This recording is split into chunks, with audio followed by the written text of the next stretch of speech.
Pressure group Occupy Ghana is heading back to court to challenge the Attorney General's refusal to release a document on the 3.6 million controversial bus branding deal.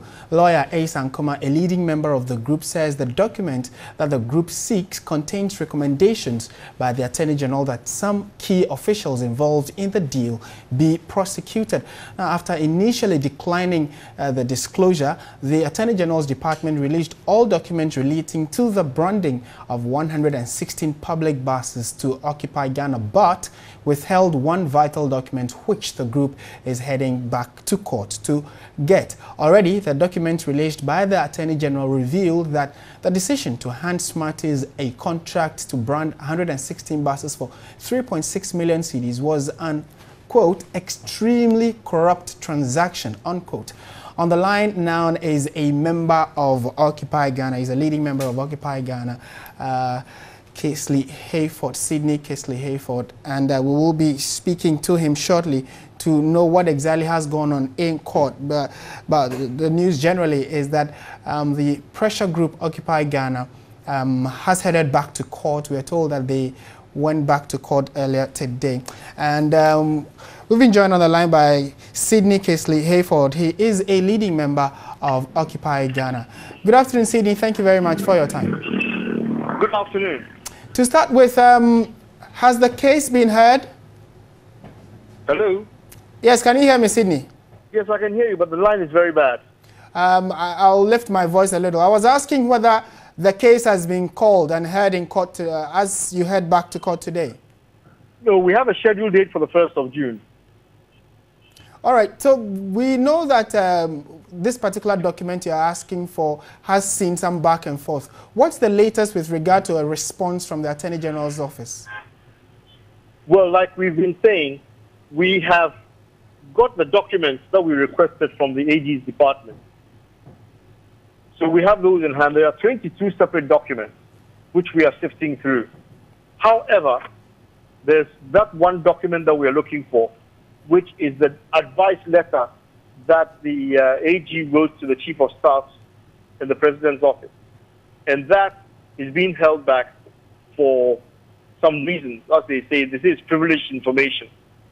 So we are just simply asking them to let us have that document, or else we are going to ask the judge to intermediate and to let us know what the situation is and what we are going to have to do. Okay.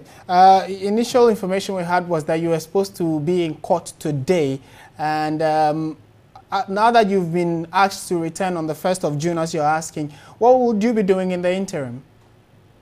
Oh, we still have a lot of letters and a lot of requests for information that we need from the various parties.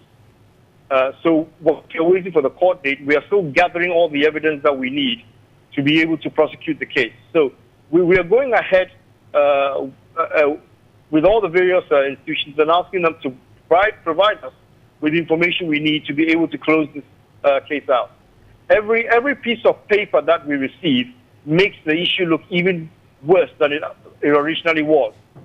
So one piece of paper opens the door for others, and it's getting more and more complicated as we go forward.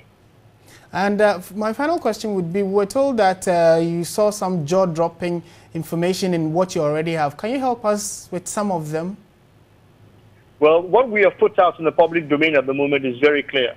But what we have noticed is that the whole deal was actually struck even before the contract was awarded.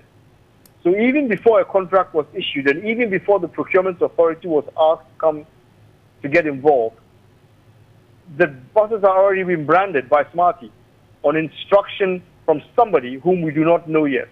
But it looks like it all emanated from the Ministry of Transport.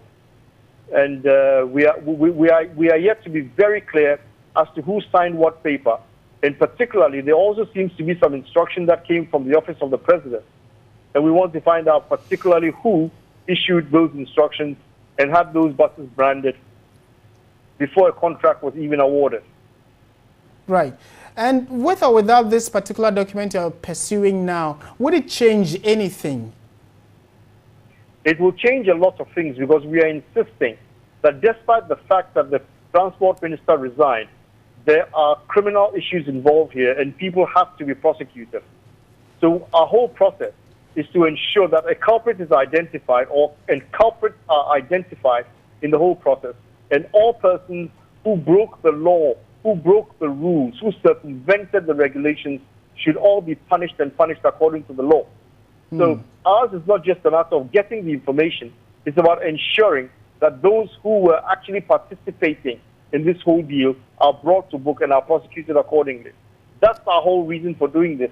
And it is to set a precedent so that others, when they are doing such things, will think twice before they actually engage other service providers and bringing them into the net of corruption. Okay, thank you very much, Sidney Casely-Hayford, for your time and the explanation you've given us. He is a leading member of the pressure group Occupy Ghana, and they are asking for a particular document with regard to the bus branding deal.